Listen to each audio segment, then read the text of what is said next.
Graham was on the edge once again. His brother had just finished hitting him for the fourth time that day, and their father stood by, doing nothing but watching. Every time Graham tried to defend himself or escape, he was stopped. He was forced to remain still, taking the blows like a punching bag. It was a routine he should have grown accustomed to by now, but it never got easier. At 15, he knew it was time to leave. When the beating stopped, he ran to his room, huddled in a corner, listening to his father and brother laugh, calling him weak. The reason for all of this was his size. He looked like a 10-year-old, despite being 15. This stemmed from being born prematurely and worsened by a growth hormone deficiency. His father had stopped paying for the necessary treatments, claiming it was a waste of money that could be better spent on his brother's sports and other things. Since his mother died from cancer 4 years ago, the abuse from his father and brother had escalated. Whenever Graham tried to speak up, the punishment was worse, and often, he was forced to do all the labor around the house. Graham wasn't athletic, nor was he a bully, traits that both his brother and father despised. He was the type to always put others first, and that, he believed, was why his family hated him. Tonight, however, was different. He couldn't endure it any longer. This was the breaking point. He knew he had to leave and find somewhere he could be himself. Looking around at his few possessions, he realized there was nothing he truly needed, except the clothes on his back. When he heard his father and brother retreat to the den, Graham knew what they would be doing and how long he had. He quickly slipped on his sneakers, went to his bedroom window, and gently opened the casement. Once the opening was big enough, he slipped through and into the night. Crouching low, he crept under the den window, overhearing his brother bragging about pushing a disabled student out of his wheelchair that day. Graham's blood boiled, but he was glad to be away from it all. About 20 miles away, Charlotte Adams was winding down her evening in front of the TV, a glass of whiskey on the armrest beside her. She watched the news with little interest, her eyes occasionally drifting to the photographs on the mantel. One photo caught her eye, her younger self with a well-built young man and a girl of about 12, all smiling at the camera. That photo was taken 10 years ago, just months before Richard and Geraldine were killed in a car accident. Since then, Charlotte had become more reclusive. Her world had shrunk to the farm and the rescued animals she cared for. Her only interactions with others were through her friend. There were days when no one came by, and she handled everything herself, working on the farm, managing her business online for bills and groceries. She had built a successful company with the help of a skilled team of managers, which allowed her to live comfortably. As she brought the whiskey to her lips, a news story caught her attention, and her heart went out. The story was about a young girl, born a boy, whose family was fighting for medical insurance to cover her transition. The insurance companies had been uncooperative, and the family was struggling to find the funds. Charlotte, angered by the injustice, glanced at her bank statement and muttered about society's failures. She picked up the phone and called her best friend and attorney, Rebecca Wilcox. "Sandy, it's SYLV," she said as soon as the phone was picked up. "I know it's after hours, but turn on Channel 6. "Yes, the one about the girl." "No, she's not a freak or some guy in a dress. I want you to contact the family, take the money from my account, and send it to the best hospital for her treatment. Don't argue, just do it. It's my money, and I'll do what I want with it." She hung up the phone and leaned back on the sofa, a smile spreading across her face. With the millions she had earned from her company, all she wanted was to do good for others. It was her driving force, putting others first, all the time. The loss of her family had left a void that she felt compelled to fill. Being single and a widow, adoption had always seemed like a difficult path, and the idea of adopting an infant didn't appeal to her. She had never been drawn to caring for a baby, and even when her own daughter was that age, it had been a challenge. Ideally, she imagined a child around 4 or 5 years old, someone who loved to look their best. If it were a girl, she'd be the princess type, and if a boy, the kind who always wore a suit. Charlotte couldn't help it, she had been raised to expect this from her children.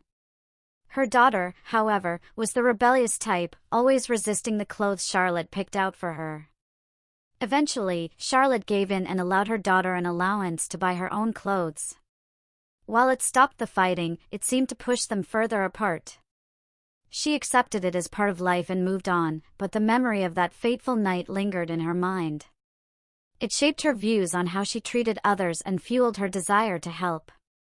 20 miles away in the city, Graham was disappearing into the night, leaving behind the toxic world of his father and brother. As he walked down the alley, he felt a weight lift off his shoulders, knowing he was no longer facing another day of humiliation and pain. He picked up his pace, driven by an unconscious need to get as far away from them as possible and live his own life. Reaching the end of the alley, he saw the busy intersection, filled with people leaving work. The winter wind cut through his thin shirt, and he shivered, his skin prickling with goosebumps. He slowed his pace, blending in with the crowd, feeling almost invisible. No one paid attention to him, no one told him to go back home. A few times, someone nearly knocked him over because of his small size. He really did look like a 10-year-old, which he suspected was part of why his father and brother treated him so cruelly. He was the runt of the litter, and they made sure he knew it. He also believed they blamed him for his mother's death, as her illness had started after he was born. He couldn't have helped it.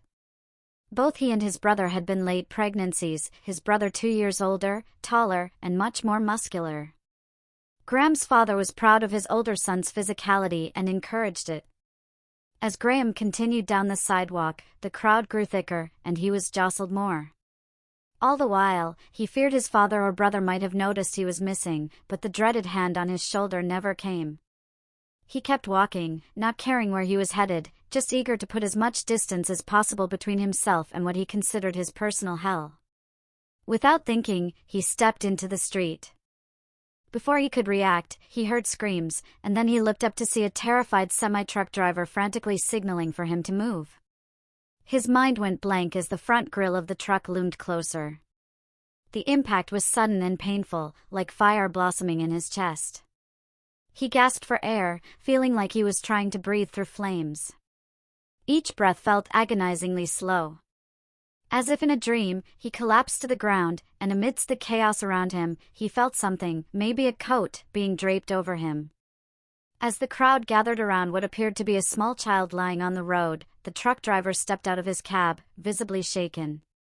The crowd pressed around him, but he pushed his way through to the fragile figure lying in front of his truck. With gentle hands, he brushed the hair from the child's face and froze when he noticed the delicate features that seemed to belong to a girl. Tears welled up in his eyes as the sound of the approaching ambulance grew louder. A police officer placed a reassuring hand on his shoulder, urging him to step aside so the medics could do their work. Graham didn't feel the stretcher lift or hear the comforting voices telling him he would be okay. He was lost in a haze of pain, each breath like fire, each movement excruciating as he was carefully moved. The pain began to fade when the medics administered painkillers, and he drifted into a dazed state. The ride to the hospital was swift, the flashing lights parting the traffic ahead. The medics assumed they were transporting a young child due to his small size and the lack of identification. As they navigated through the streets, the medic in the back worked to take his vitals, but they were weak and difficult to measure. The ambulance screeched to a halt in front of Mercy Hospital, where a team of professionals was waiting. With precise efficiency, they moved Graham onto a stretcher and wheeled him into the ER. They quickly removed his clothes and focused on the gruesome injury between his legs, where the truck's fender had torn into his flesh. The senior doctor's face paled when he saw the extent of the damage, and the team worked quickly to stabilize the child. They struggled to get a clear reading of his vitals, his blood pressure was low, and his heart rate faint. The team worked tirelessly for 6 hours, and finally, they had him stable enough to transfer to the ICU. Throughout the night, the nursing staff closely monitored Graham, with 2 nurses staying on their rounds to focus solely on him. As dawn broke, Graham slowly became aware of the soft beeping around him, a soreness in his throat and inner thigh, but an all-encompassing pain everywhere. He opened his eyes, greeted by blurred shapes. Blinking, he tried to clear his vision, and a fuzzy face appeared in his line of sight. A gentle voice followed. "Okay, sweetie, you're in the hospital. "You've been hurt pretty badly," Nurse Rebecca Roberts said softly, placing a cool hand on his forehead. "Don't try to talk. There's a tube down your throat just in case we need to help you breathe." The cool touch on his forehead brought him some comfort, and he smiled weakly to show he understood. He allowed the nurse to move around him, but even her light touch seemed to burn. Noticing his discomfort, she quickly stepped out of his line of sight, and Graham drifted back into unconsciousness. Rebecca made a note on his chart before calling the doctor, deciding to keep him sedated for the next couple of days. Meanwhile, downstairs in the hospital reception, Officer David Franks, Rebecca's husband, was checking in after receiving a report about a missing teenager. He wasn't particularly eager to help, as the informant had been harsh about the boy. The receptionist went through the admissions from the night before and shook her head. The only possible match was a 10-year-old boy brought in after a collision with a semi-truck. David asked to see the boy, just in case the runaway he was looking for had turned up. He was led by an orderly to the ICU observation window, where he saw the small, unconscious figure surrounded by machines and tubes. David pulled out a photo, mentally removing the medical equipment to get a clear image. He took a step back. This was the teenager he had been searching for. He pulled out his phone and dialed the informant's number, wondering what the response would be. "Mr. Travis, this is Officer Franks from the Missing Persons Unit," David said, his voice slow and deliberate. "It looks like Graham has been involved in a serious accident and is at Mercy Hospital." David was taken aback as a torrent of abuse erupted from the phone at full volume, and he quickly pulled it away from his ear. Shaking his head, he thought to himself that some people just shouldn't be allowed to have kids. Then, he heard a younger voice yelling, questioning why the wuss wasn't there to handle things and why he had to do the chores. The older voice responded, suggesting that the sissy had probably gotten the beating he deserved and was now in the hospital. Unsettled by what he was hearing, David decided he had to act. He felt uneasy and believed the boy might need to be placed somewhere safe. Knowing he'd face a struggle, he called his wife at the office. After a brief conversation, Rebecca agreed to help however she could. David figured the best course of action was to return to the station but left his personal contact details with the hospital and asked to be kept updated on the boy's condition. With a heavy heart, he left the building, wondering what the future held for the boy. An hour later, Simon Harris and his eldest son stood outside the ICU, demanding that the doctors stop treating his youngest child.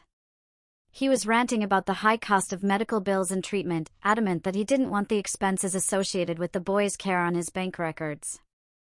After the doctors explained the severity of the injury to the boy's groin and the only treatment option available, Simon refused to have his sissy son treated on his account.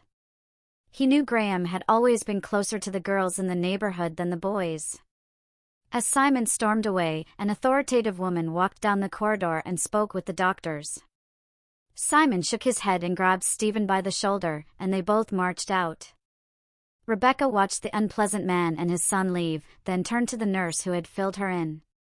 When she saw that the attorney was carrying a place of safety order, Rebecca smiled. This was the breakthrough they needed, and now the doctors could move forward with the boy's treatment. The nurses had been restricted from taking further steps without permission, but now they had the go-ahead. Rebecca watched the nurse's face light up with relief as she explained the situation to her. Rebecca listened closely as the nurse explained the extent of the damage and the doctor's plan to save the boy by offering gender reassignment, only if the boy agreed to it. Rebecca nodded, then glanced through the glass, watching as nurses removed the tubes from Graham, even though he was still sedated. He appeared even smaller without the medical equipment, and Rebecca's heart went out to him.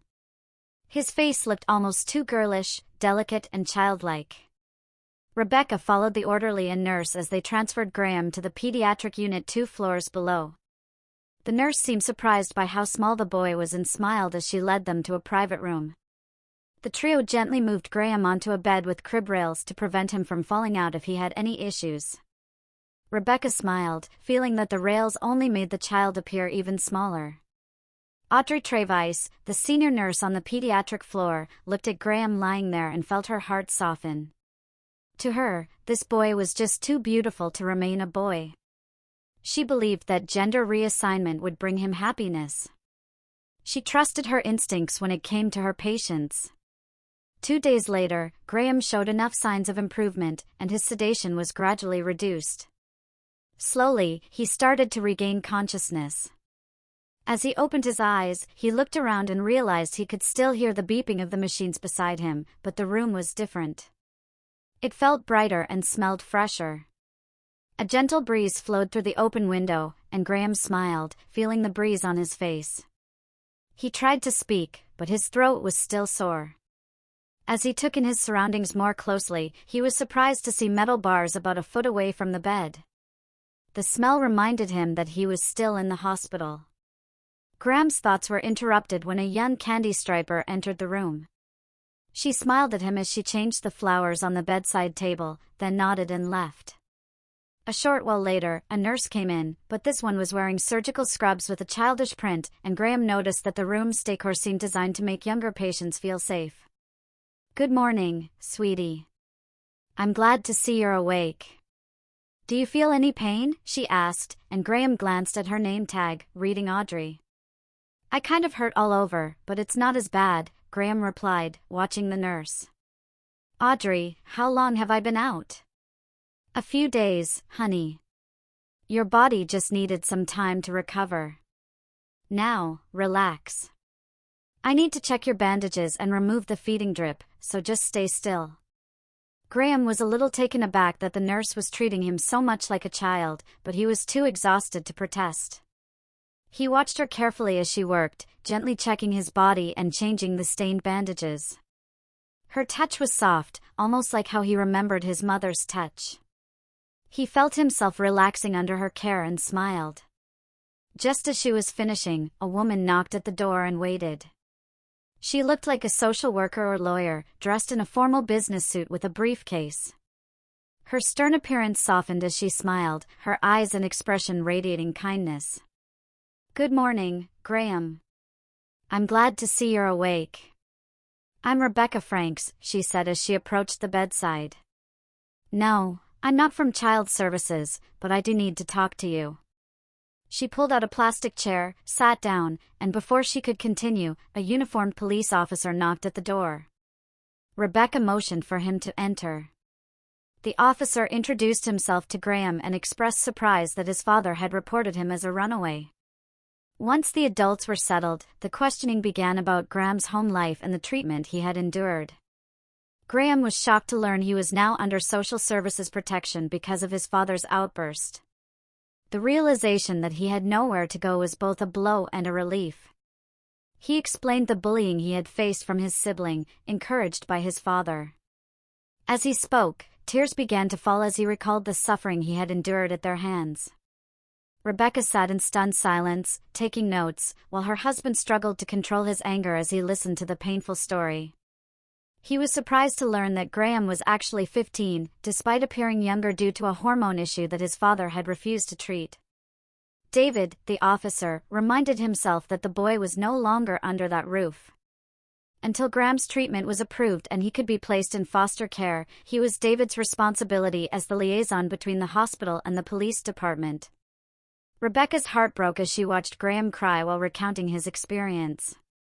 After half an hour of questions, Graham began to tire, and both adults noticed. They made their excuses and left him to rest. Graham, feeling drained, lay there staring at the ceiling. As he lay there, his old secret resurfaced, and he slipped into a dreamlike state. His father's taunts about him being a sissy were partly true, but not in the way his father meant. Inside, Graham wasn't a boy at all, he was a girl, a small girl because of his size.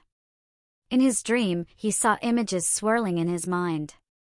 He was grateful for the ability to retreat into his imagination because, even though the hospital ward was designed for children, it still felt grim.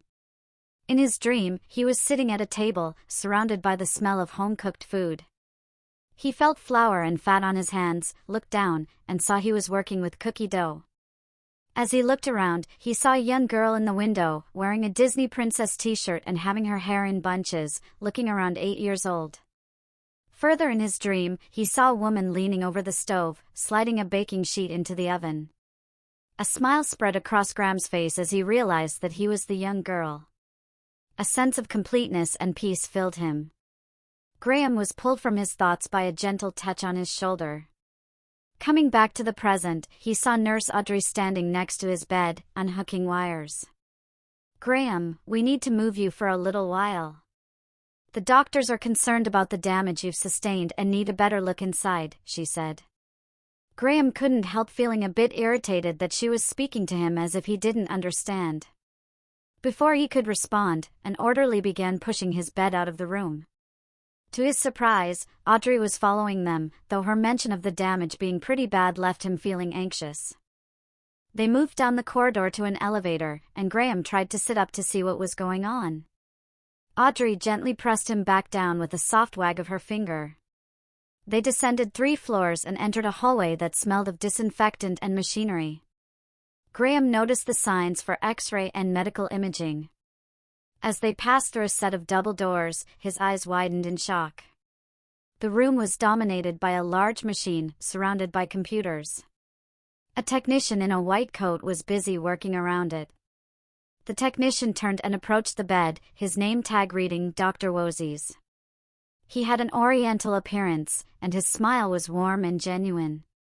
"Well, how do you do, apart from looking like you walked out of The Mummy Returns?" His voice was full of humor. "Hello, Dr. Wozies. Graham's a bit banged up, so we need a look inside," Audrey explained, and Graham fought to stifle a giggle. "And we decided it was better not to send him to Dr. Frankenstein for an open surgery." "Indeed, nurse," the doctor replied, pressing buttons on the machine.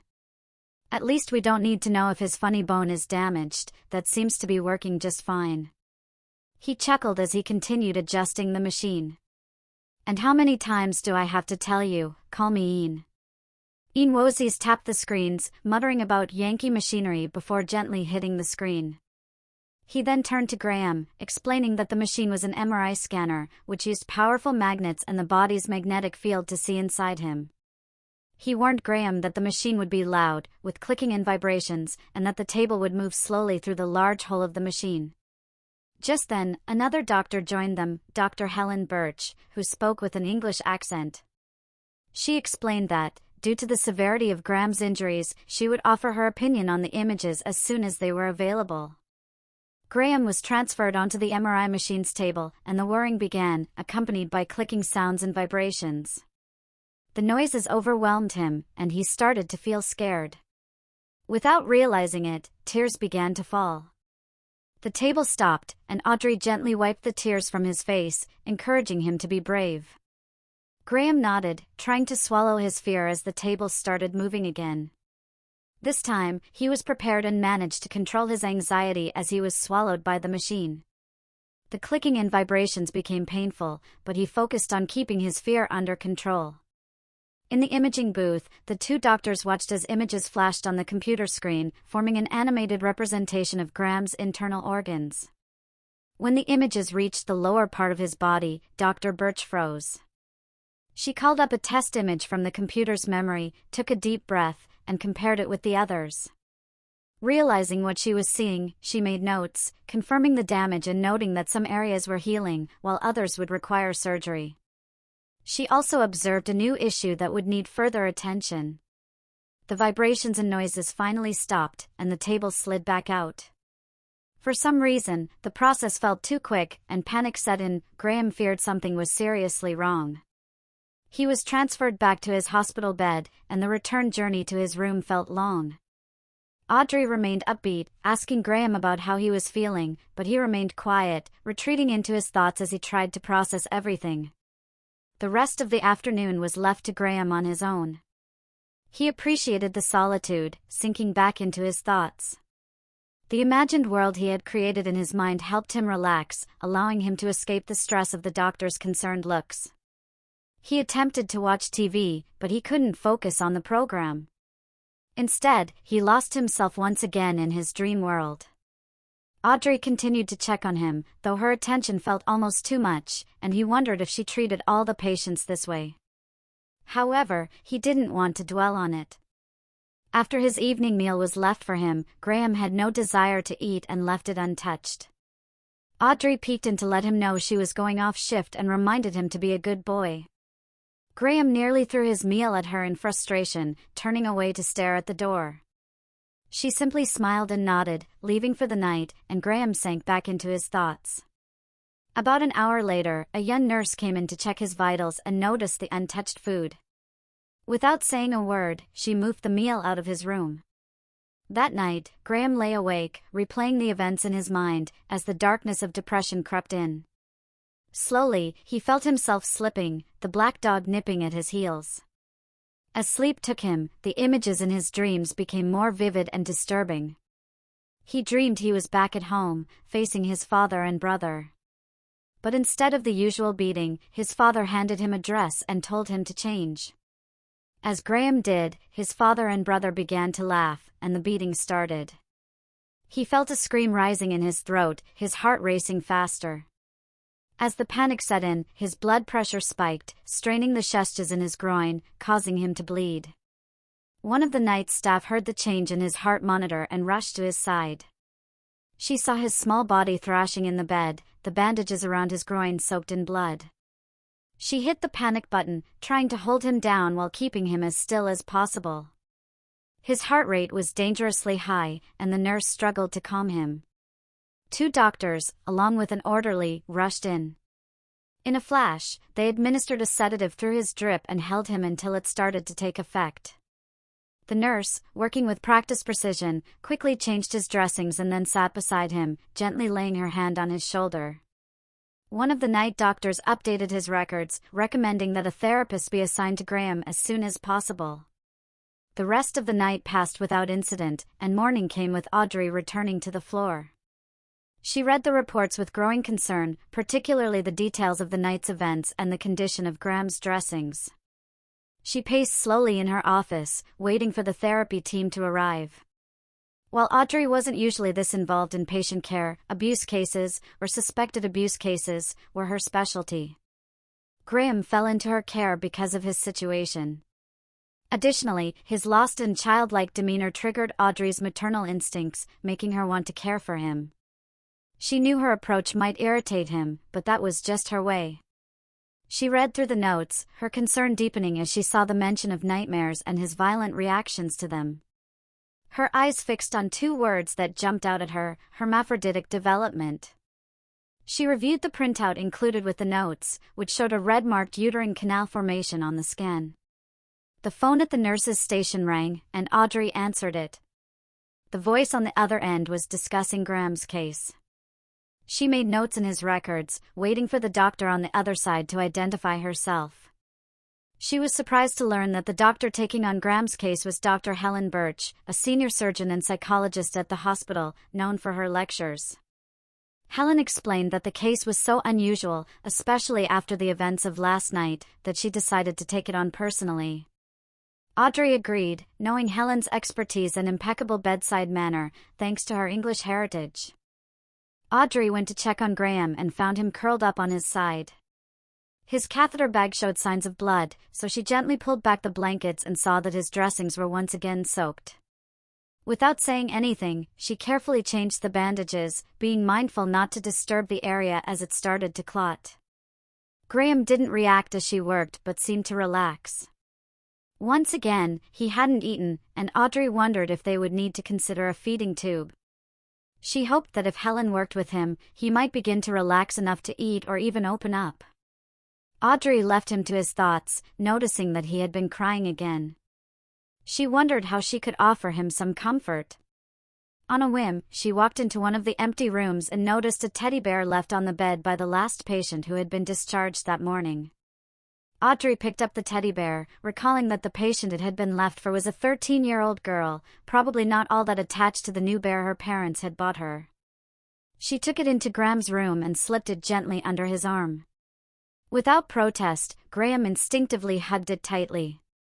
As Audrey turned to leave, Graham turned his head and gave her a faint smile of gratitude. She was surprised by his response, the childlike innocence in his smile melted her heart. She left for her break, leaving him to himself with the teddy bear. To Audrey, it seemed like a child trying to find comfort in a strange place, and deep down, she knew it was the truth. No matter how old this child appeared, there was still a child inside. After lunch, Helen arrived on the pediatric floor and tracked down Audrey before she went to check on her new patient.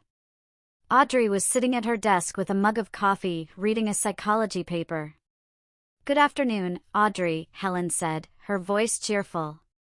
"Looking to break into my field?" "Helen, good to see you." "No, I'm just looking into the possible effects of the suspected abuse Graham's gone through and how it might affect his treatment," Audrey replied, slightly challenging the senior doctor. "I hope it won't affect his treatment too much, but I'll focus on helping him get through whatever comes next," Helen responded. With that, Helen left Audrey to her coffee break and research, and went to find Graham's room. She found him curled up on the bed, the TV on but clearly not watching it. She quietly moved a chair beside his bed, waiting for him to acknowledge her presence. Graham shifted slightly, still under the effects of the painkillers, and turned his blurry gaze toward her. Helen smiled as he looked at her, though his expression still seemed dazed from the medication. She adjusted his pillow to make him more comfortable. She gave him time to settle and noticed the teddy bear beside him. She smiled, seeing how tightly he was holding it. "Good afternoon, Graham. You probably remember me from the MRI. My name is Helen." "Do you remember?" she asked gently. "Yes, doctor, I remember you. You were nice to me, and the other doctor was funny," Graham smiled, recalling the moment. "Yeah, he is funny, and I'm glad it helped you relax. I've got a lot to talk to you about, but we need to wait until you're not in so much pain," Helen said. "Doctor, I think if I wait that long, I'll probably be dead, by the way you looked at me yesterday in the room," Graham replied, his voice filled with concern. "No, Graham, you're not going to die," Helen reassured him. "The pain might feel overwhelming, and yes, there's a lot of damage, but we found some unusual things in your body that we need to discuss with you. We might also need to talk to social services because of your age." The mention of social services immediately made Graham uneasy.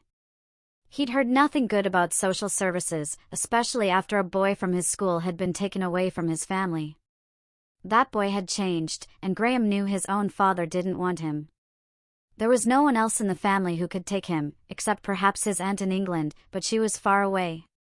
The doctor's concerned expression only deepened his unease, and he waited for her to speak again. Helen could see the worry clouding Graham's face, so she gently squeezed his shoulder.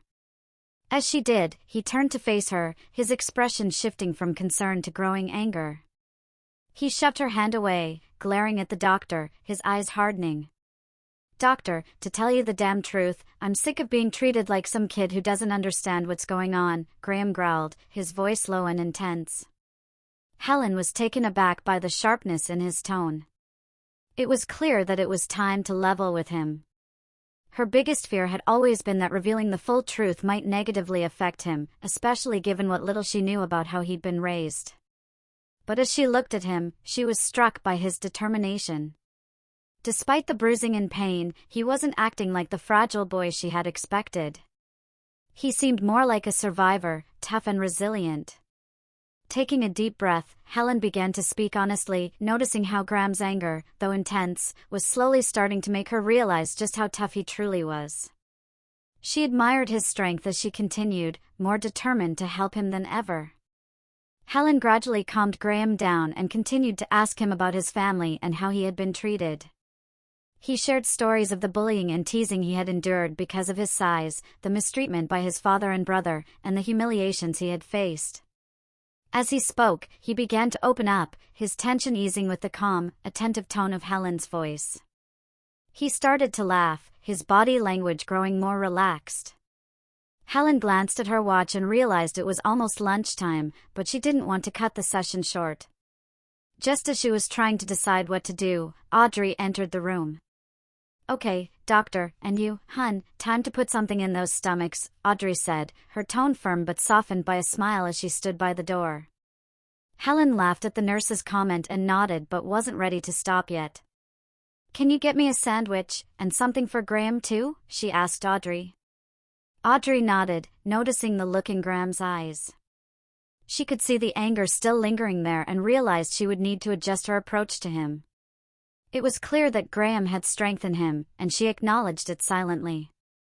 A short while later, as they ate sandwiches and soup, Helen continued talking to Graham, gathering more information about his situation. She even tended to his dressings while they conversed. As the afternoon wore on, both Helen and Graham began to feel more at ease with one another, developing a sense of friendship. Around 3, Helen decided to pause the questioning and left some activities for Graham to do so he wouldn't become bored. Just then, there was a knock on the doorframe, and Rebecca stood there, noticing the teddy bear Graham was still clutching. A smile tugged at her lips as she saw how it made him appear much younger than his actual age. Her protective instincts toward the small boy stirred. Helen, seeing Rebecca, was puzzled as to why she was here instead of someone from Child Services. Then it clicked, Rebecca was a social worker, and her husband was the missing persons officer. Rebecca carefully sat on the edge of the bed, gently repositioning the teddy bear Graham held, then looked at Helen. Helen understood the unspoken question in Rebecca's eyes and shook her head. Rebecca raised an eyebrow, realizing that Helen had not yet told Graham what the scans had revealed. She knew it was time for him to hear the truth, even if it was difficult. True to her nature, Rebecca decided to take charge and turn to Graham. Graham, it seems that even though the doctor has spent a good while talking to you, she hasn't told you what's worrying them, Rebecca began, raising a hand to stop Helen from interrupting. During the scans, they found something important. They don't know how you'll react, but it seems you're a little more special than you realize.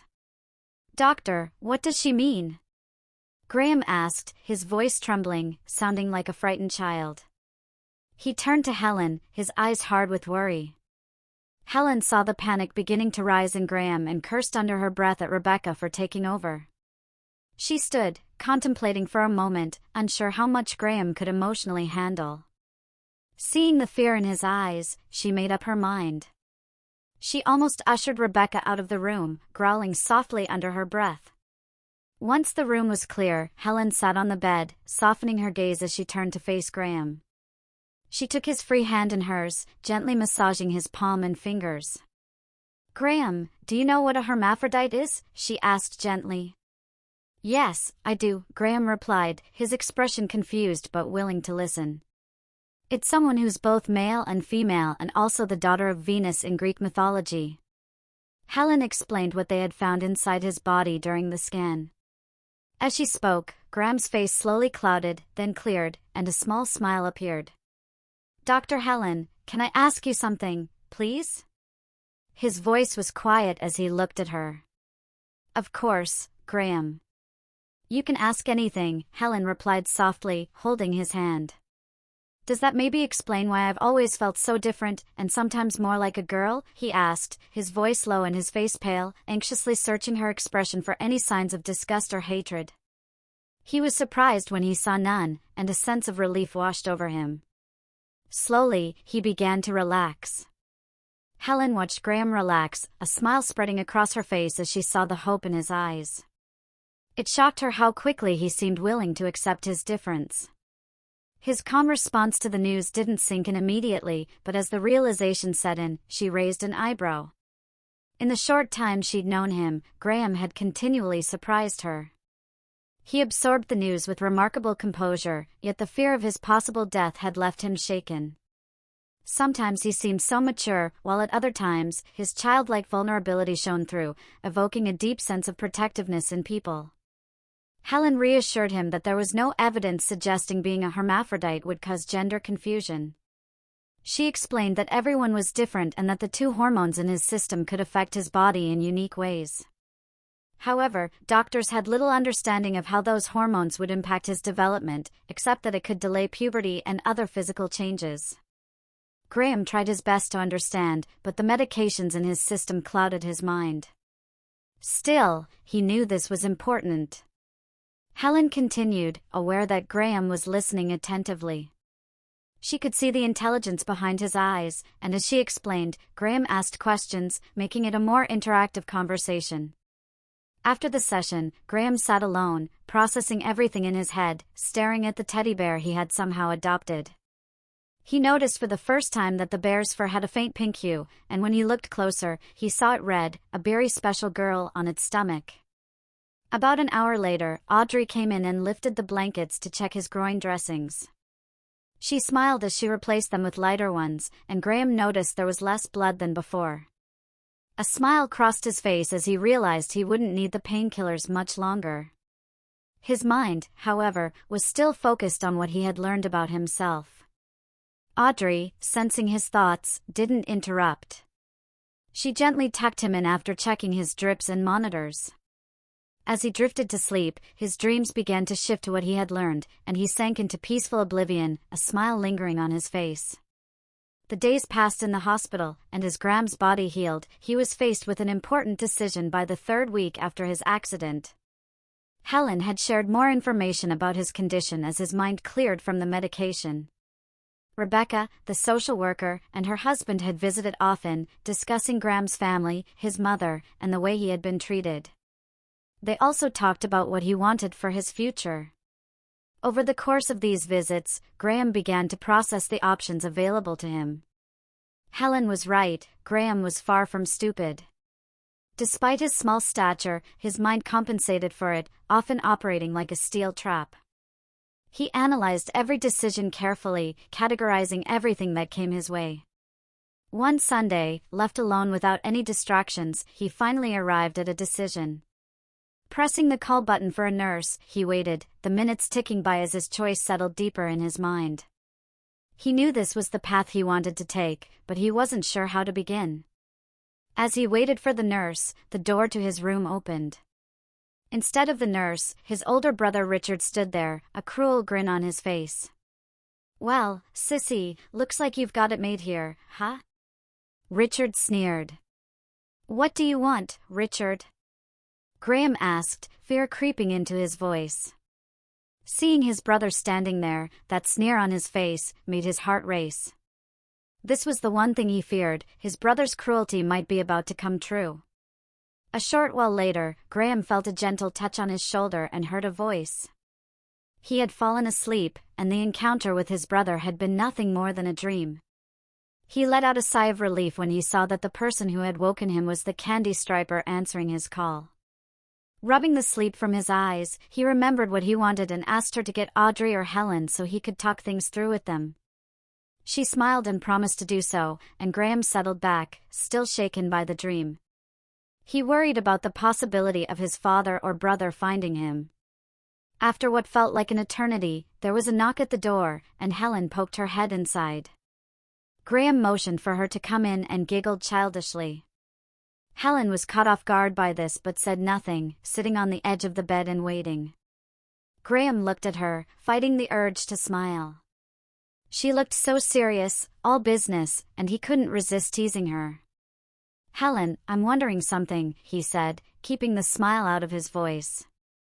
"Yes, Graham, what do you want to know?" she asked, a touch of worry in her tone as she looked at him. "Do you think the name Geraldine suits me, or maybe Esmeralda?" Graham asked, trying to suppress his grin. Helen nearly swallowed her tongue, taken aback by his question. But as Graham started laughing uncontrollably at her stunned expression, she realized the joke. After a moment of surprise, she joined in with him. That simple question helped Helen realize that Graham had already made up his mind about what he wanted to do. The conversation shifted, and they began discussing what would need to happen next. Helen no longer treated him like a child, and Graham appreciated that. As they talked, Graham began to feel the weight of his age and situation. He knew that, due to his age, he would need either his father's or a social worker's signature for medical requests, and that thought began to panic him. Helen noticed the growing tension and worked to help him relax. She spoke in a soothing voice, and soon, his worries began to ease. As she spoke, Graham realized that social services were willing to sign off on his surgeries and help him find a home. The relief washed over him as he smiled wider, realizing he didn't need to contact his father or brother ever again. His smile grew even bigger as he looked at the hospital gown he was wearing. Now, it struck him that he should probably have something a bit more stylish to wear while lounging around like a princess, with doctors and nurses attending to his every need. After their conversation, Helen left to let Graham get more rest, and he spent a while watching TV. The next morning, Audrey was back on duty. She woke him up with breakfast and a smile, glancing at the teddy bear that had become his constant companion. She didn't say much, but the sight of the bear made her smile. As she watched Graham, she saw the younger side of him emerge. Given his size and behavior, she knew he could easily pass for a 7-year-old. Though she didn't fully understand why, the thought stuck with her, and she realized that treating Graham like a child was driving him crazy. She made a decision to stop doing that. Graham noticed the shift in Audrey's behavior toward him. She was treating him more like an adult, involving him in decisions about his care. This change made him smile, and he began to feel more comfortable talking to her. He started opening up more, and the atmosphere between them grew more relaxed. The candy stripers also noticed the change and helped Graham relax while he was still bedbound. As the days went on, Graham became more comfortable communicating with the staff. He knew the imposing social worker would arrive soon, and he was nervous about what she would think of his decision. He realized it had been a few days since he had last seen Helen. That morning, after breakfast, Helen, Audrey, and Rebecca, the social worker, all entered his room. The 3 women gathered around his bed, and Graham began to feel a bit intimidated. The strange thing was that Rebecca, not Helen, seemed to be in charge of the meeting. It soon dawned on Graham why Rebecca was in control. He was now officially the ward of the state, and she had taken on the role of making decisions for him. Helen and Audrey explained to Rebecca what had been found during the scans and some of Graham's responses. As they discussed him, Graham started to feel a bit frustrated, as if he were being treated as if he didn't exist or wasn't capable of understanding the situation. "Excuse me, live person in the bed who happens to be over the age of 3. Graham's voice was tinged with annoyance as he spoke up. Rebecca stopped mid-sentence, staring at Graham in shock. Helen and Audrey exchanged smiles as they realized that Graham was far more vocal than they had expected. Helen quickly adjusted the conversation to include Graham, and Audrey and Rebecca followed suit, bringing him into the discussion. Graham smiled, feeling more included in the decisions about his health care. It gave him a sense of control and made him feel that he was being treated according to his actual age, not his apparent one. However, he was still attached to the teddy bear, finding comfort in its security. As the 4 of them discussed the surgeries he would undergo, it felt like more weight was lifting from his shoulders. Graham began to giggle as he added his own points to the conversation, but then Rebecca dropped the bombshell. Social services had found a foster home for him after his recovery and surgery, and they were asking if he would be interested in going there. Graham smiled at the news but found himself wondering if the foster home had been informed that, for now, he outwardly appeared as a boy. He hesitated to bring up the question, feeling anxious. He found himself cuddling the bear for reassurance. Helen noticed the change in him and understood that sometimes Graham acted younger than his age, something often seen in children with a history of abuse. Audrey also understood and kept a close watch, worried that they might be overwhelming him. She trusted Helen, though, and now trusted Graham to make decisions for himself. Just then, there was a clearing of a throat at the door, and a tall, blond man entered the room with a smile. Helen looked up and returned the smile, gesturing for him to come in. "Hey, sports, how's it going?" His voice had an Australian lilt, and his deep blue eyes seemed to twinkle with a light-heartedness. "Good morning, Harold." "Nice of you to join us," Helen greeted, as the man leaned against the wall, his eyes examining Graham. Graham watched the newcomer with some anxiety, especially when his gaze fell on the teddy bear, but Harold merely nodded and smiled, then leaned his head slightly. Graham listened intently, looking for any signs of threat in the man's voice, but instead found it warm and soothing. Harold introduced himself as the surgeon responsible for the work ahead, mentioning that he had already performed some initial work on Graham when he arrived at the hospital after his accident. Along with Helen, Harold explained the procedures that would take place. Graham was surprised to learn that he would be staying in the hospital for another 2 months, facing even more medical procedures. The medical staff saw the disappointment on his face and exchanged looks. They wondered if he was starting to experience cabin fever after being in one place for so long. Rebecca recognized the look and understood. She excused herself and walked down the corridor, stepping into a quieter area to use her cell phone.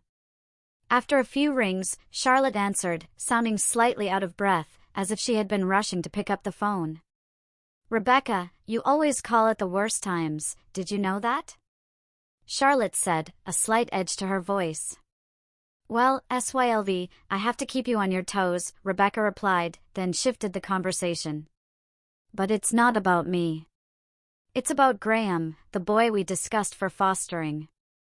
I think he's starting to feel closed in." "I'm not surprised, Rebecca. Any kid needs to burn off energy." "How old did you say she was?" Charlotte asked. "He's about 15, but looks more like an 8-year-old, and sometimes acts like it, too." She, Rebecca. She. Or are you getting closed-minded?" Charlotte's voice was sharper now. "Sorry, SYLV. I'll go with she around you," Rebecca sighed. Rebecca wasn't closed-minded, but she wasn't used to dealing with gender-variant people, as the doctors had explained. She often focused on visible gender, and the shift in her thinking felt like a challenge. The two continued talking, with Charlotte making plans to help Graham adjust to being in the hospital for so long while his physical changes took place. Charlotte recalled her own daughter at 8, full of energy and needing a physical outlet. She realized that, despite Graham's age, he was still mentally and physically akin to an 8-year-old. With that in mind, Charlotte decided that a trip to the mall was in order to help Graham release some of that energy. Rebecca walked into the room to find Graham laughing with the medical staff. She watched him closely, noticing the feminine traits emerging in him. As he engaged more animatedly in their conversation, it was clear that they were including him in the discussion. Still, he didn't quite seem to fit the image of a 15-year-old, his chronological age. Rebecca could see the intelligence and longing in his eyes as he spoke. When she learned about the struggles he had faced since his mother's death and the way his remaining family had treated him, she recognized something. From her experience, she knew that victims of abuse sometimes regress emotionally, acting younger than their age. She wondered if this was why Graham seemed to be acting in such a way. While she wasn't a therapist or psychiatrist, she left that to the medical professionals. Graham noticed the way Rebecca was looking at him, as though she were deep in thought, wrestling with something in her mind. He thought to himself, "She hates me. I'm a freak to her. She's been nice in the past, but that's about to change." He could see the worry in her eyes, so he forced himself to relax. However, it wasn't quite the full relaxation Rebecca had hoped for. She realized her own body language was making him uneasy. She chastised herself. If she didn't start using the correct female pronouns, she'd be as guilty as others who didn't understand how to approach the situation. As Rebecca fought with herself, Graham's body instinctively reacted. For a moment, the pain seemed to dissipate as his muscles relaxed. He was still trying to work through his identity in his mind, testing names and trying to feel the transition from him to her. Surprisingly, it felt relaxing. The others in the room noticed this change and smiled. Helen nodded to the young surgeon, who smiled back, giving Graham's shoulder a gentle squeeze and offering a quiet, "Good luck, sport," before leaving. The three women continued their conversation, including Graham in their chat, and he felt himself relaxing even more. As they spoke, he felt his boyishness fade, and he began to embrace the idea of being part of a conversation with grown women. He thought about what name to choose and, as he settled on one, a smile spread across his face. "I think I want to be called Lily Louise," he said, as if making a final decision. The three women looked at him, unsure of what to make of it. Helen smiled and nodded, Audrey clapped in agreement, but Rebecca looked slightly shocked. She realized, though, that this was Graham's best chance moving forward. She thought back to the first time she met this child, the damage, the blood, and the look of relief on the doctors' faces when they realized they could save his life. He was no longer facing a return to an abusive situation. Now, it seemed like she was seeing a new chapter unfold. As Audrey heard the name, her mind flashed back to her training days, remembering a young nurse named Lily Louise. The face seemed familiar, and then it clicked. Her old friend, Harris, had been married to Lily Louise, and they had shared memories together. Audrey realized, with a jolt, that the young girl in front of her was the same person she had known, now transformed. Without thinking, she leaned down and enveloped the small figure in a warm embrace. "Child, you don't know how many years we've got to catch up on," she said, her voice thick with emotion. Lily, still getting used to the name and the pronouns, was startled by the embrace. It felt natural, though, as she had chosen her name and was now using the feminine pronouns for herself. It felt like it truly fit her. Helen looked at Audrey with surprise, about to gently scold her for pushing things too fast, but when she saw how Graham, or Lily, was reacting, she paused. Rebecca, too, was taken aback by the sudden shift, wondering what this would mean for the fostering process. She thought of her friend Charlotte, who would be devastated by the changes that had already occurred, even before meeting Lily. As she considered it, she remembered that Charlotte should be arriving soon to arrange Lily's temporary release from the hospital into her care. Rebecca also reflected on how Audrey would react when she explained that she was Lily's godparent, though her access had been denied because she wasn't Catholic, unlike the boy's father. Audrey explained that she couldn't care for Lily full-time due to the demands of her work, and instead of Lily moving in with her, the foster care plan could continue as originally arranged. Just as she finished speaking, a middle-aged woman, brightly dressed and carrying an armful of shopping bags, appeared at the door. Rebecca smiled when she saw it was her friend, Charlotte, looking like a pack mule with so many bags in tow. "Hi, Rebecca. I was told you were in here. Can you show me the young person who might be coming to live with me?" "I hear she doesn't have a single thing to her name," Charlotte said, her voice bubbling with excitement. Rebecca nodded toward the bed, and Helen and Audrey moved aside. Charlotte got her first glimpse of the person who would soon play a big role in her life. The newly named Lily smiled shyly and waved. Charlotte, like a force of nature, breezed into the room, but there was also a hint of sadness in her eyes as she looked at Lily, almost as if comparing her to someone else. Lily blushed under the scrutiny and instinctively tried to hide behind the teddy bear she was clutching. Charlotte looked momentarily shocked and almost pulled Rebecca out of the room. Once in the corridor, Charlotte turned to face Rebecca, placing her hands on her hips, clearly upset. "Rebecca, I enjoy a joke as much as anyone, but that child in there, she's all girl. She looks like she's about 8 years old, no older," she said, poking a finger at her friend as she lost her temper. "SYLV, talk to the doctor and the nurse. That's the child who's going to be placed with you. I don't joke about abuse cases, and by the way, her chosen name is Lily Louise." "That nurse is her godmother," Rebecca replied, brushing off the jabs to her chest, understanding her friend's distress. Charlotte's words calmed her down, and she blushed as she looked at Rebecca and apologized. Audrey, having walked out of the room, exchanged a look with Charlotte and noticed the expression of contrition on her face. She smiled in return. Rebecca couldn't help but laugh when she noticed Charlotte had dropped the pile of shopping bags at her feet. Audrey was a bit taken aback by the way Charlotte had stormed in, only to storm out again with a look on her face as if she could spit nails. She followed Charlotte down the hallway after making sure Lily was okay, and as Charlotte turned to face her, the tension in the air melted. Charlotte smiled like a naughty schoolgirl, and Audrey felt her heart soften. It was then that she realized that this was the woman who would be Lily's foster parent, and the two of them needed to be properly introduced. Audrey led them back to Lily's room and motioned for Charlotte to place the shopping bags at the foot of the bed. Charlotte blushed slightly, whispering to Rebecca, who giggled in response. Lily, still adjusting to the situation, looked at the adults, wondering why they were laughing and not letting her in on the joke. Charlotte had bought clothes for a teenager, but most of the items were far too large for Lily's small frame. The clothes would likely need to come from children's departments, for those under the age of 7. Charlotte glanced at Lily, still lying under hospital blankets, tubes and casts still in place, and mentally reworked the wardrobe she had brought. She considered what else would be needed for home nursing and convalescence, almost as if she were preparing for an injured animal. She saw the fear in Lily's eyes, but also a glimmer of hope. The hope was there, shining through the pain, at the chance of finding a home where she would no longer be hurt. Charlotte felt herself being drawn into Lily's gaze, the brown and black eyes that seemed to hold so many secrets. She couldn't help but wonder what this child had endured and longed to end the suffering.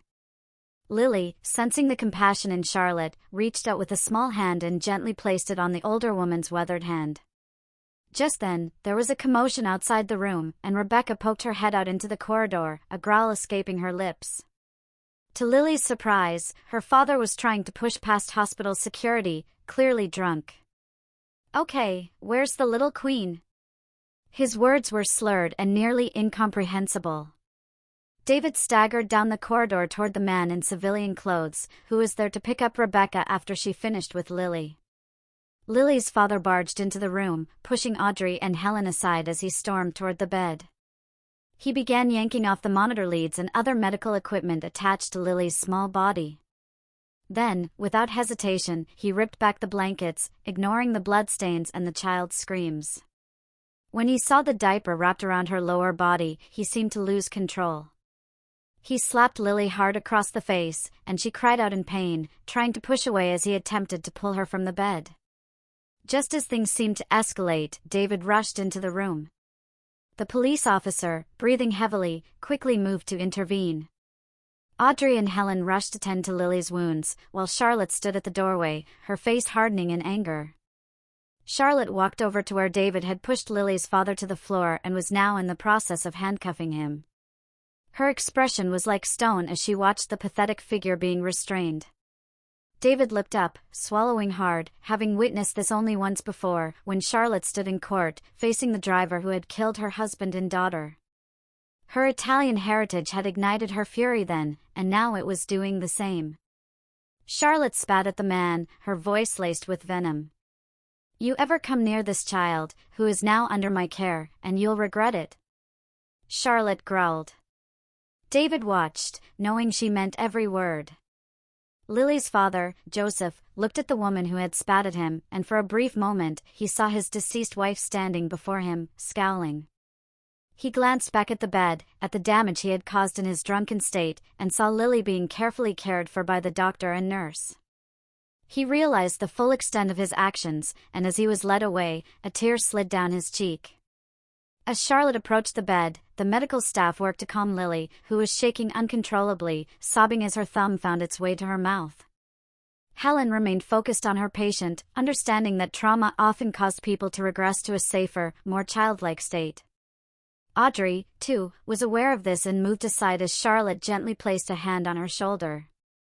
Without a word, Charlotte walked over to the bed, sat down, and pulled Lily into her arms. She swung her legs onto the bed, holding the small body close. Despite the discomfort of the diaper pressing against her lap, Charlotte knew Lily needed the comfort of someone close. Helen continued her work as she watched Charlotte comforting Lily, her arms wrapped around the child. When she finished, she nodded to Audrey, and the two quietly left the room. Charlotte continued to rock Lily gently, whispering soothing words, reassuring her that everything would be okay. Lily, comforted by the soft voice and warm embrace, laid her cheek against Charlotte's chest, surprised to hear the rapid beating of her heart. As they held each other, Lily felt 2 drops of moisture fall onto her hair. Realizing that Charlotte was crying, Lily reached up with her small hand, brushing the tears away gently. A few days later, Charlotte returned to the hospital after Audrey called her. Since the traumatic incident, she had spent time getting to know her new housemate, preparing the room, and purchasing clothes and supplies. Lily had expressed a desire for both traditional children's clothes and fashionable outfits, and this had brought a permanent smile to both of their faces. As Charlotte made her way to the children's floor, she was surprised to see David standing by the door to Lily's room. He smiled when he saw her. Charlotte returned his smile and walked up to the door, peeking inside. She smiled when she saw Lily, now dressed in a skirt, a tea-blouse, ankle socks, and pink-accented Velcro sneakers. Lily looked up, smiling brightly, her smile so radiant that it melted Charlotte's heart. However, Charlotte noticed something concerning. Lily had not shaken off her infantile behavior since the incident a few days ago. She had become extremely dependent on the nursing staff, Helen, and Charlotte. Lily was behaving like a toddler, and Helen was becoming increasingly concerned that she couldn't break this pattern. The nursing staff had been instructed to treat Lily as they would any other toddler, but it was clear to everyone that this regression was more than just temporary. Rebecca was in the room, her face set in a grim expression as she read through a file, tapping her foot on the floor. After a moment, Lily frowned, and Charlotte, having spent the last few days with her, immediately recognized that a diaper change was needed. Instead of calling a nurse, Charlotte gently eased the child down, pushing the skirt aside, and quickly set to work getting her into fresh underwear. Lily giggled and clapped in delight, and Charlotte couldn't help but wonder if the trauma had permanently affected the child's maturity. Once finished, Charlotte helped Lily sit up, and the child reached up with her small arms, hugging the older woman.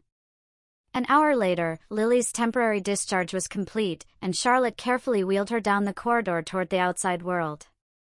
Lily seemed eager to get out of the chair, but with her legs still in a splint to keep her knee straight, she had to stay seated. As they reached the outside, Charlotte felt a weight lift off her shoulders with the warmth of the sun. Lily's eyes were wide with wonder, taking in everything like a toddler experiencing the world anew.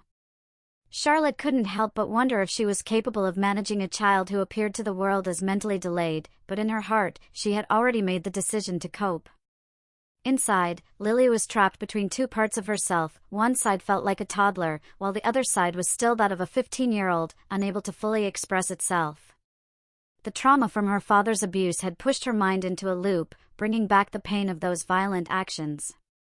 She wanted to scream, but the toddler part of her kept it in check, remembering her mother and the kind woman who seemed to want to take care of her. She longed to run but was stuck in the uncomfortable chair. As she looked around in the sunlight, her thumb crept to her mouth, finding comfort in the familiar act. A large limousine was waiting outside, and a man in a suit opened the rear door. He smiled as he gently lifted Lily from the chair and into the back seat, fastening her seatbelt. Charlotte climbed in after her, and the door closed with a soft thud. As the car started, the percussion window between the back and the driver slid down. "Charlotte, where do you want to go?" the driver asked. "Derek, I think we need to get a stroller and maybe some toys for Lily," Charlotte replied. The car began to move smoothly away from the hospital. Derek, a professional driver who worked full-time for Charlotte, was more like a brother than an employee. He looked out for her, her animals, and served as a buffer between her businesses and personal life. He was slightly surprised by Lily's apparent mental delay, but the smile on her face when he glanced in the rearview mirror eased his concern. After 10 minutes of driving, they arrived at a large nursery and toy store. Derek parked the car and opened the rear door to lift Lily out. The three of them entered the store, with Charlotte carrying the changing supplies in a hospital-provided bag. The security guard at the door gave them a brief glance before smiling, assuming they were grandparents taking their granddaughter out for a treat. As they walked into the store, Lily's eyes grew even wider. She squirmed in Derek's arms, but he held her firmly. When they reached the nursery section, Charlotte began to look at strollers. None of the first ones seemed small enough, and she sighed in frustration. Just then, a middle-aged woman approached and cleared her throat. Charlotte looked up, surprised to see Fiona March, her daughter's former nanny. "Miss Kimber, so nice to see you again," Fiona said with a slightly unsure smile. "Fiona, how many times have I told you it's Charlotte? How are you?" Charlotte responded warmly. "I'm well, but it would hardly be professional for me to call you by your first name," Fiona replied, her accent a controlled English. Fiona looked at Lily, her gaze softening as she gently brushed a wayward lock of hair from the child's face. She examined Lily closely, a frown appearing as she realized the child was still in diapers, despite being beyond the age for potty training. Looking again, Fiona noticed that Lily seemed mentally delayed, showing no outward understanding. Charlotte then began talking to Fiona, asking if she was employed, and the conversation revealed that Fiona was currently between jobs but working at the store. Charlotte smiled, trusting Fiona implicitly, and thought that if she could get her to work for her again, Lily's safety would be assured. Fiona was momentarily taken aback when Charlotte asked if the store had a stroller large enough for Lily, and after a brief pause, she considered the question carefully. Charlotte led the group to the far side of the stroller section and pulled out a 3-wheeled stroller, large enough to accommodate Lily. She checked the price tag and nodded in approval. After confirming with Fiona, she had Derek carefully place Lily into the stroller and secure the safety straps. Fiona noticed the splint on Lily's leg and nodded, finally understanding the situation. There was also a matching changing bag, which Charlotte decided to buy as well. Lily seemed to be enjoying the ride, and Charlotte was relieved that Derek no longer needed to carry her. As Charlotte adjusted Lily in the stroller, Fiona observed that her old employer genuinely cared for the child, regardless of her mental state, and it was clear why. After saying goodbye to Fiona, the group continued shopping. Lily's eyes lit up when she saw the toddler toys, so both Derek and Charlotte ended up buying more than they expected. When they reached the checkout, Charlotte was surprised to see they had spent over $3,000, but the smile on Lily's face made it all worth it. They loaded the car with their purchases, and Derek carefully installed the new car seat, settling Lily into it.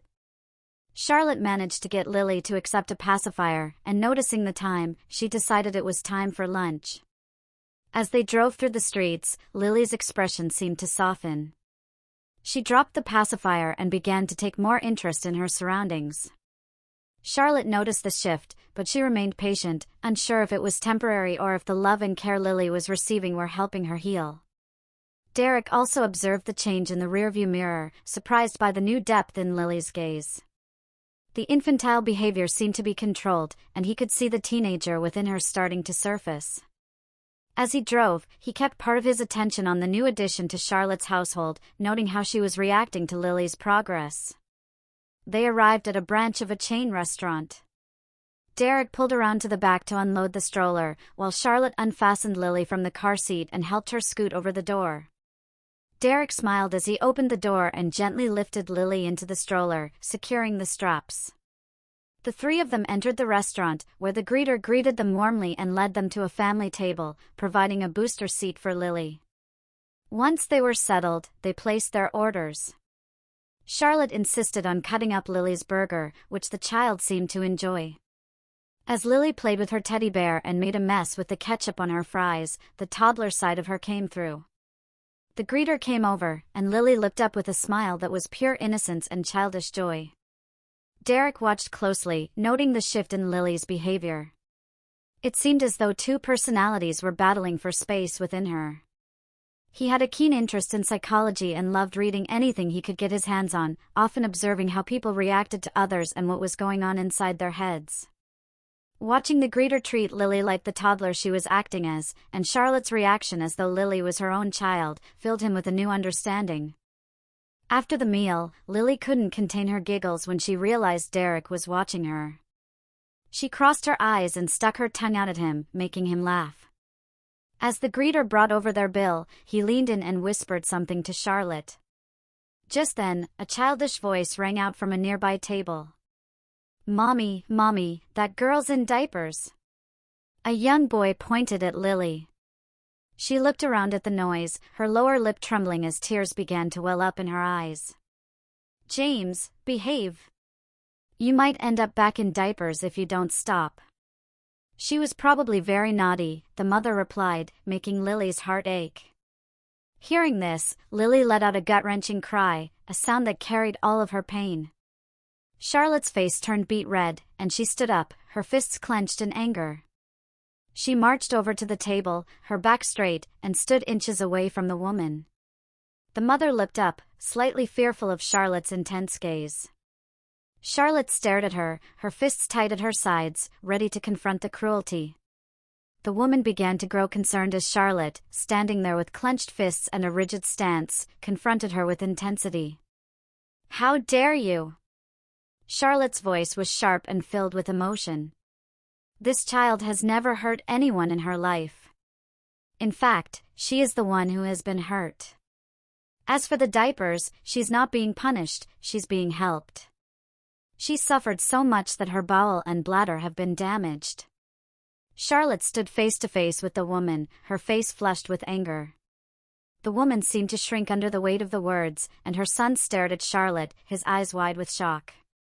"Oh my God, I'm so sorry," the woman stammered. "I was just trying to get my son to behave. We've just moved here, and he has trouble making friends." My husband used to beat him, and now he acts out because of it."